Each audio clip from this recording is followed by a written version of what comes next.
You there, Exiles, a moment of your time. First of all, I must apologize that this build guide took much longer than expected to make. I was very sick last week and basically I had no voice, couldn't even talk. But I'm back now and I bring to you the Lightning Warp / Lightning Conduit Blood Mage build guide. It is yet another Blood Mage and I've been enjoying the class ever since the early access release. As you can probably already tell, despite a lot of people saying that the Blood Mage is a bad ascendancy, I don't think so. Blood Mage is actually very powerful if you know what you're doing, and I've had some friends who played Blood Mage differently than the way I do, and it's pretty cool, so I might just kind of like adopt their ideas and build another Blood Mage off of that, see what happens, okay? But I digress. The build that you're seeing right now has a lot of pros and cons as usual.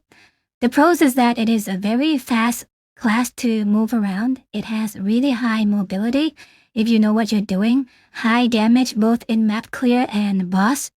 However, the cons are that if you see the ball lightning projectile right now, if that gets blocked by a terrain, you basically have no way to get out of a sticky situation, which you can find yourself getting into very regularly if you can't see what is going on your map.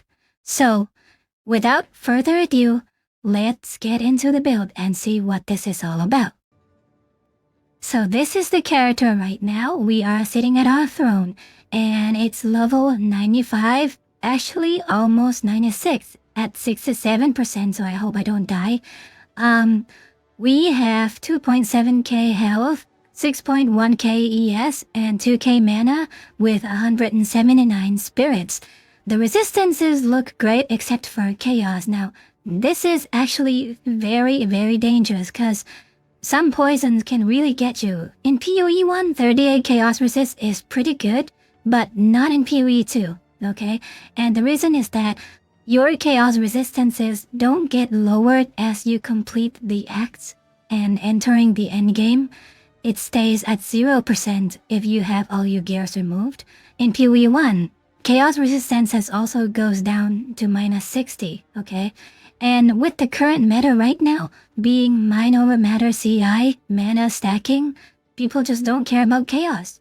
Okay, so there's not a lot of gear on the market that has both life and mana and chaos resistances as well as mana regen and cast speed, blah blah blah. Because mana regen and cast speed are also suffixes, and to have chaos resist and other kind of resistances can be pretty tough to get, okay? So I will see what I can find on the market and hopefully adjust the build accordingly. And that's probably the only thing that I will change if there is any further adjustments. As usual, we're going to be looking at the equipment, skill gems, and then the skill tree. And for this video, we're not going to do a T15 clear for you, but we will do a tier 5 breach boss for you. So the breach boss has been fully upgraded and we're gonna see how that goes for you guys to see over here. Now, let's move on to the equipment. So I ended up recycling a lot of gear from my previous character, well, except for anything that has to do with lightning, of course.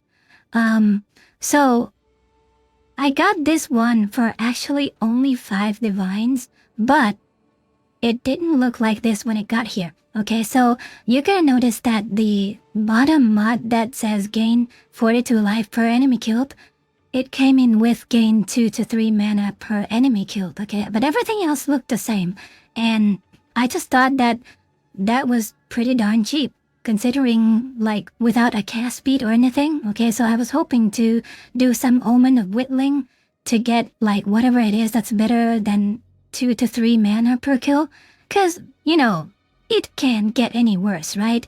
Well, wrong. My first Omen of Whittling went to reduce attribute requirement, so that's even worse. I'd rather have 2 or 3 mana, so I did Omen of Whittling again, and this is what I got. Okay, so this equals like around nearly 2% life per kill. So, you know, it's not bad considering we definitely use health to cast spells, but you know, it is what it is. Like, I was hoping for a cast speed or a spell crit chance. That would be really great. Anyway, usually a wand like this with a cast speed can go up to, let's say, 50 divines, depending on the tier of the mod itself, okay? So starting at 20 at least, I would say, okay? Now, we're gonna have the focus with spells and crit chance for spells. The cold resistance is meh, we don't need that, but whatever. We hope to get a little more mana, so I'm gonna find a better piece of gear that gives me more mana because we're doing Archmage as well. Now, we have the same pair of boots from the last build, the same belt. The gloves is new. The leech physical attack as mana is nothing, but it's just there because it's a part of it. But the rest of the stats look pretty great, and the corruption gives me the 13% lightning resistance penetration, so that's awesome, okay? And the rings are basically new, but I was not able to get a lightning damage percentage on these yet because those prove to be a little expensive. Anything having to do with lightning is expensive, okay? We got the same amulet from the last character as well. We need both mana and the max life as well as percentage life. The chest piece is also the same with try resist as well as 50 spirits, okay, and a lot of life. Now, the first piece of unique that we use in the build, in any build guides that I've done so far, is the Aziri's Disdain gold circlet. It has some damage to bypass my energy shield, which, you know, seems like a pretty bad idea, but it's not so bad, okay? But the cool thing is I get percentage of life as extra ES, so that's why we are able to get 6.1 ES at all. This build requires a lot of your passive skills to be spec'd on mana and mana regen, as well as some shock magnitude, which is also a prefix on a jewel that replaces your energy shield. Okay, so that's just why you don't get a lot of ES without this unique helmet, okay? And of course, that's why our chaos resistance is lower than the other character, because the other helmet that we have been using had some chaos resistance on it with 2 sockets, okay? But here, we have a corruption implicit of 29 spirit because we really need that spirit, alright? So yeah, that's pretty much the equipment. Pretty standard, and there is no temporalis or anything crazy like that. Just one piece of unique. That's all. Alright, now let's move on to the skill gem. The skill gems are pretty standard setup, but with some interesting choices as well. Okay, so the cartoon is actually hovering over Archmage right now, and it's just supported with clarity. That's it. Okay, so let's start from the top. We have lightning warp. Okay, and this is actually the star of the build when clearing maps. Okay, you're gonna notice that the base damage is actually pretty decent. Okay, and because this skill can only be used against enemies that can be culled, what does it mean to be culling enemies? So enemies below a certain health threshold can be culled, meaning instantly killed, okay? And normal, magic, rare, and unique enemies have different thresholds. And it is actually explained over here if you get your mouse hovering over Culling Strike. It says 30% of life or below, and magic is 20%, rare at 10, and unique at 5. So it does work with bosses, okay? And it's gonna show you a blue light appearing, or blue flames rather, appearing on the enemy, and you can just right click and teleport into them. So how do you use this skill regularly? Lightning Warp can be used to target on ball lightning projectiles, okay? So how do we set this up? First of all, we get magnified effect on lightning warp, ambush for 100% critical strike chance against enemies on full life. Well, it says 100% more, but our crit chance baseline is 52%, so an extra 52%, meaning 100% against enemies on full life. And then we got overcharge to increase magnitude of shocks, and we're gonna see why we do this in a moment. We got inspiration because we really need to save some of the mana cost and life cost, okay? And we got lightning exposure, and this is for bosses, especially because we get to lower the boss's resistances by another 20%. Now, while clearing maps, we take this out and we use Shock Siphon instead. So what does Shock Siphon do? Recover 4% energy shield when a supported skill deals a killing blow to a shocked enemy. So basically, Lightning Warp does create a shocked ground every time you use the skill. So enemies are shocked before they are killed. And how do we know this? Well, because they're instantly killed and their body is covered in lightning shock. Okay, so if an enemy dies without getting shocked, they're not gonna be shocked. You're not gonna see lightning on the body, but the ground remains shocked. That in this case, the enemy does have the lightning running around them, okay? So that's why we know they're shocked, and it has been tested that you do indeed recover energy shield on killing enemy. So basically, as you jump from pack to pack, you're always pretty much at full energy shield no matter what. So this is actually pretty comfortable to play. Now, with ambush support, okay, 100% more crit chance against enemies that are on full life. Well, how do we know enemies are always on full life? Especially when we need ball lightning to be able to jump from wherever you are to the projectile, okay? So ball lightning initially does deal damage, okay? But with the brutality support, we do not deal any damage with ball lightning. You're gonna see that there is no DPS. And there's nothing that tells you what the DPS is. I take this out. And there we go. There's damage. Okay, so brutality is key to make sure that the enemies maintain at full life. Okay, and ball lightning is only level 11 from the gem itself. Because we don't do any damage, we want to save as much mana cost as possible. So we don't care about the 750% more chance to shock whatsoever. We just want to use this as a means to jump around. And we got Scattershot to get more projectiles out. We got Acceleration to increase projectile speed. And Arcane Tempo to get more cast speed, okay? You're gonna find out that you do need a lot of cast speed for ball lightning because it is actually the key to surviving, okay? So that's how the build works. We're gonna do some combo demonstration for you, so just sit tight. Winner, when fighting the boss, this does come in handy to make sure that our boss nuking skill, not lightning warp, but something else. Make sure that the nuking skill pretty much always crit. Okay, we got temporal chains over here, and supporting with Cursed Ground, Ritualistic Curse, Heightened Curse, and Expense, okay? For the huge AoE.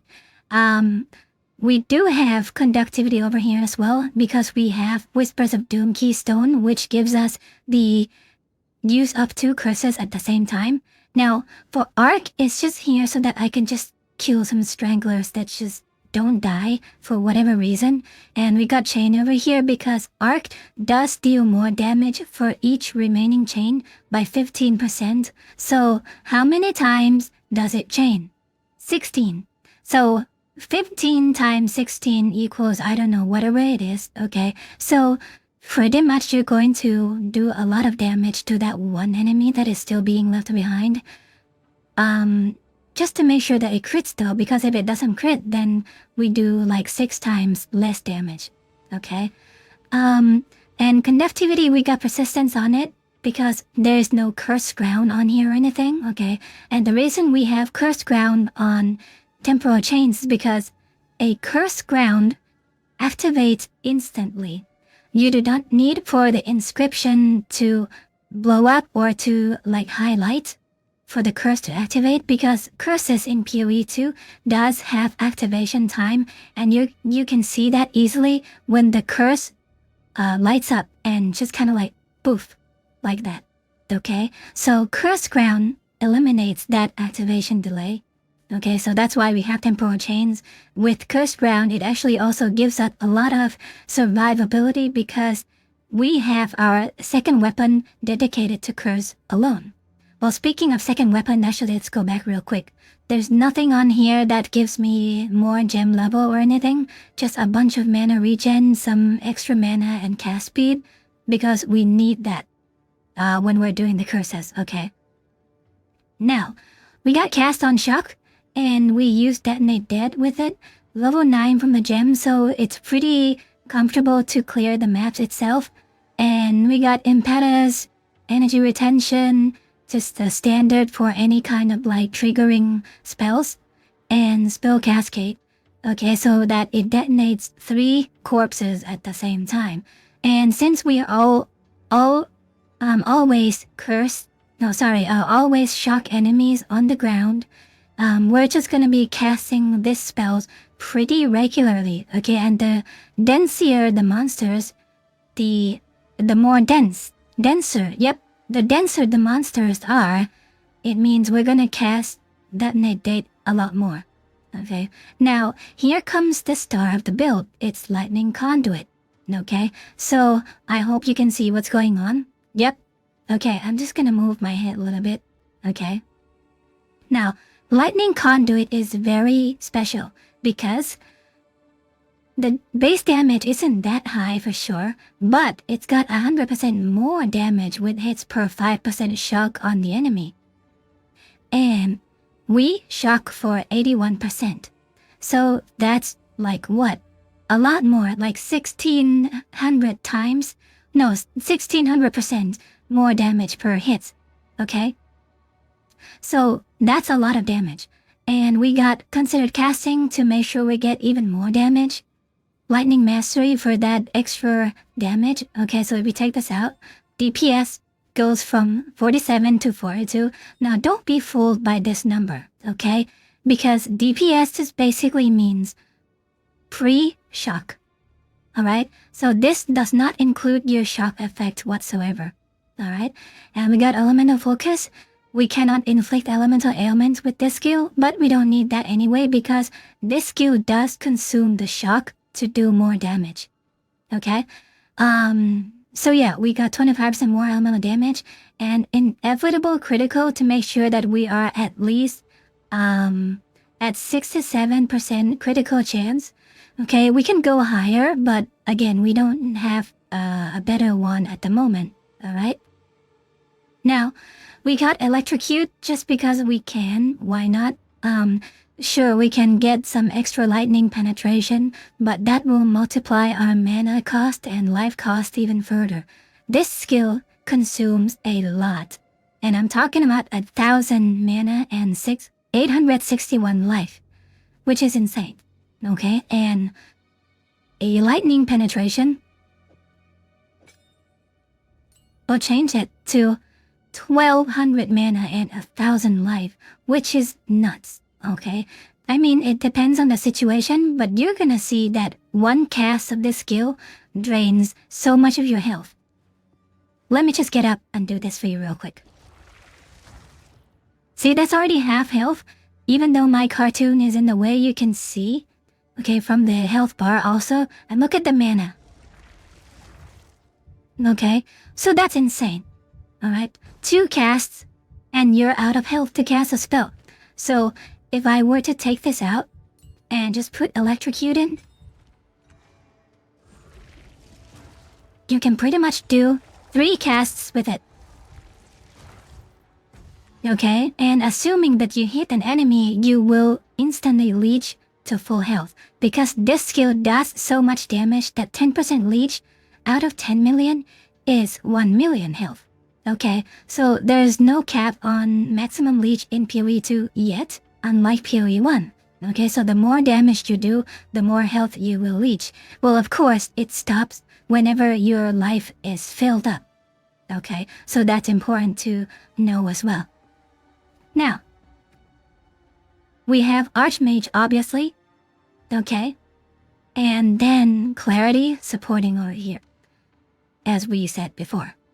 So that's the skill setup. Now let's move on to the skill tree.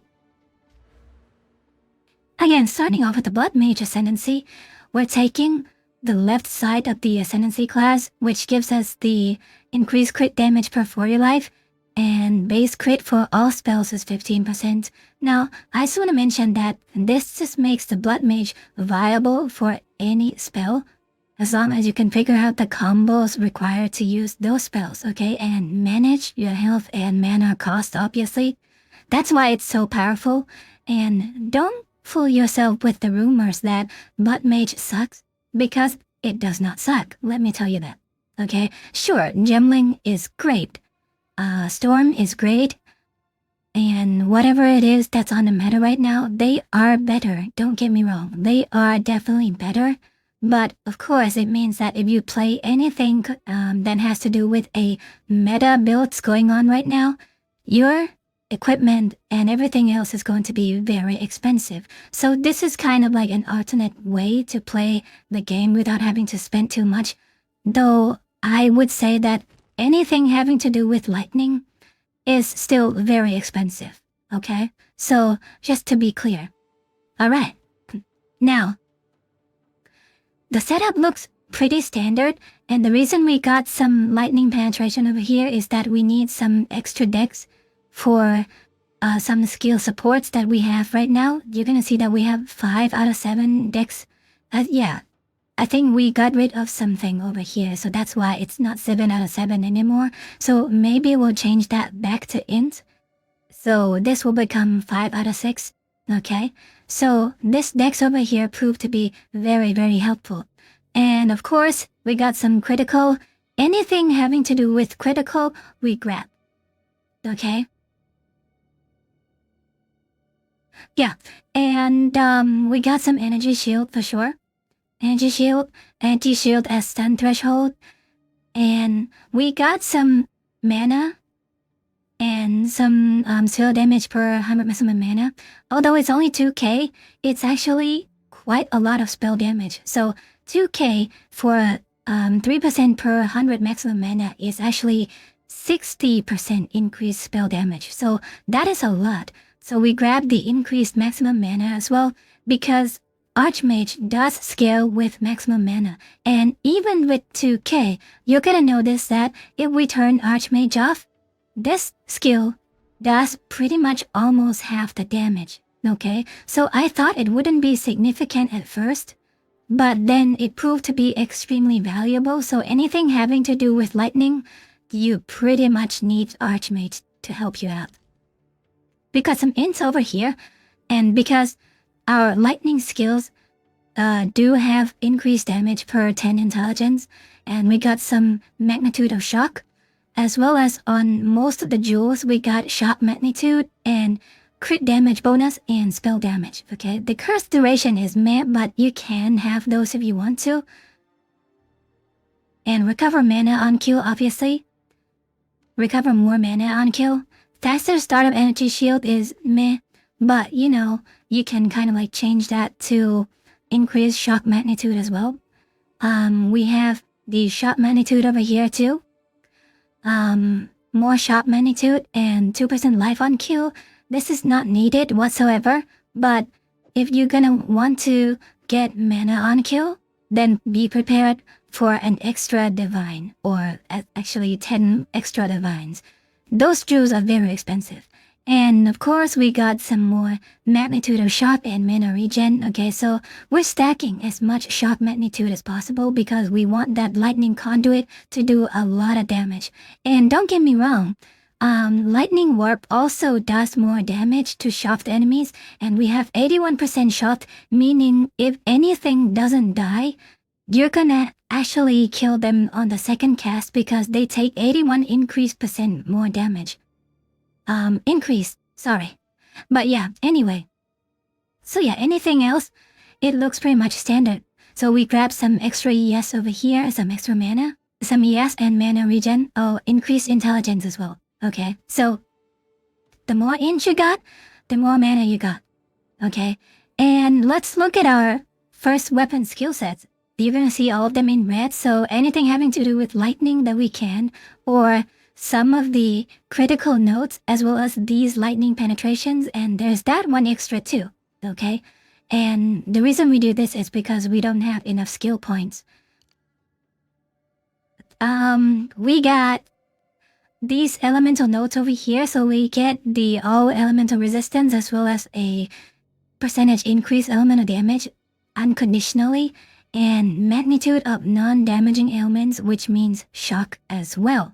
Okay, and talking about magnitude of shock, our amulet anoint is Unbound Forces, which also gives us 25% increased magnitude of shock and also shock duration.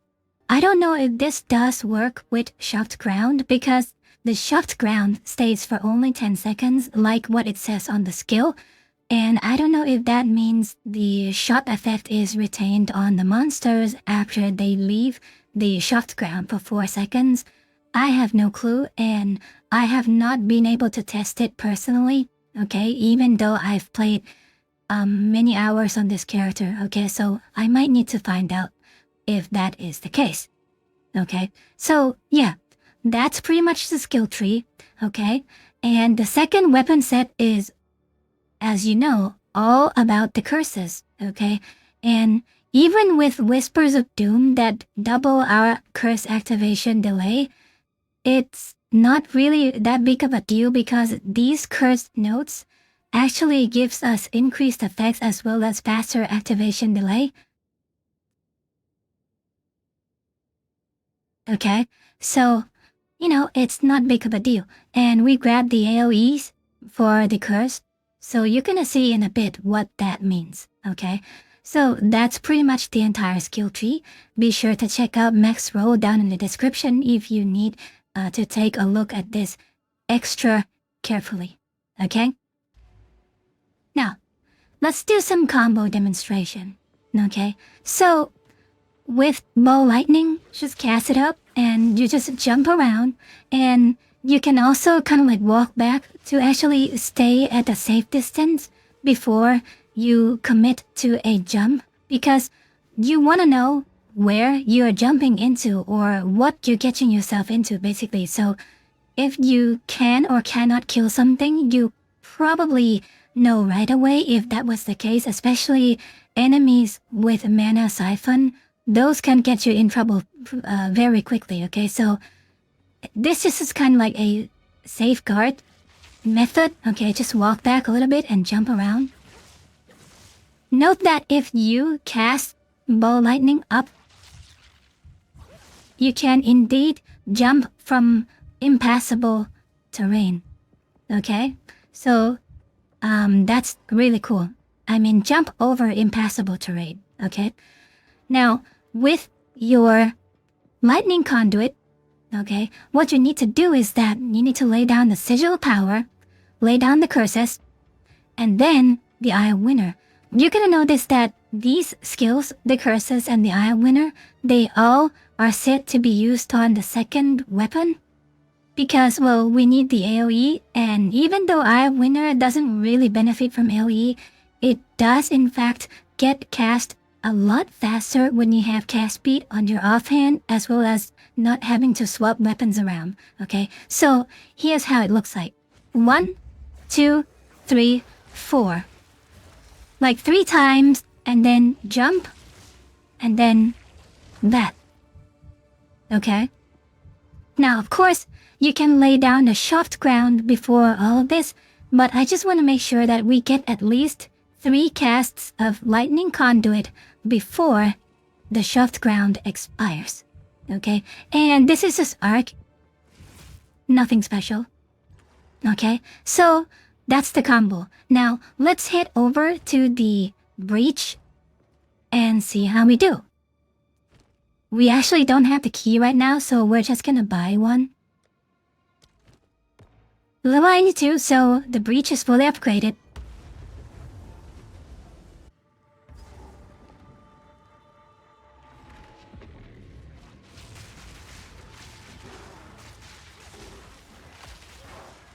Do I have Shock Siphon on the shield? Yeah, we do. Because I was afraid that I was swapping around during the skill gem showcase. So that's why I was afraid if we got our skill gems swapped, we won't be able to survive without the Shock Siphon otherwise. But you're gonna see that the clear is pretty smooth. And it is pretty satisfying when you jump around all over the place. You can indeed go crazy as long as you know your lightning warp will kill something, then you won't run out of mana because you're recovering mana on kill. But if you jump into something and you don't kill anything, then your mana is going to become an issue. And now you're gonna see that even without Grim Feast, the energy shield stays relatively healthy throughout the entire run.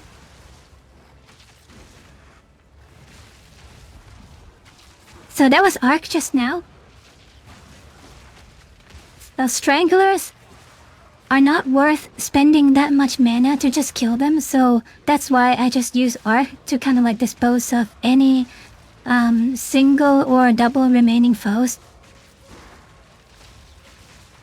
Be mindful not to spam the skill, because you will attempt to cast Lightning Warp even without a projectile or a suitable target, and that will drain your mana away significantly, okay? So spamming is not an option.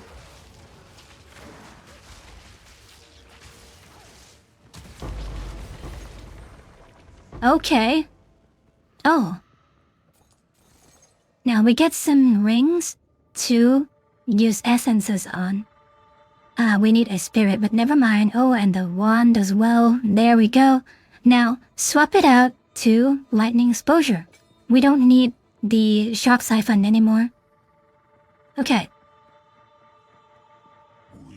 Now, be mindful that lightning damage has extremely high gap of min and max, so we might do somewhere 3 million and 10 million hits. 2, 3.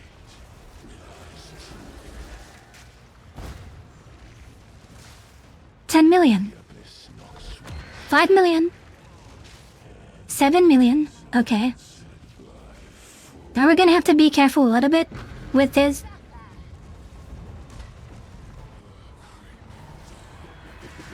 Get really close to not get killed.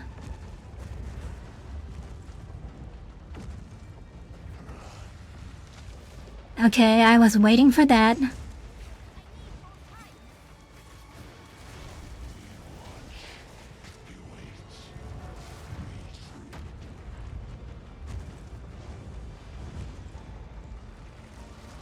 Go on. And Culling Strike. There we go. Okay, so this is not the most comfortable build for sure, but it's not bad at all. And fun to play, and gives yourself a little bit of a challenge, okay? So this is not something that you just go in and smash your skills, spam your right click, and not being able to see what's going on. And I find that that's why a lot of people die, because they don't see what the boss is doing, and they just like trying to burn the DPS down. I mean, sure, that's the way of PoE1. But as the developer said, that's not what they intend for PoE2, so I would say that this kind of play is pretty much safe from nerfs. Okay? So, I hope you enjoy as much as I do, and we'll see you guys next time.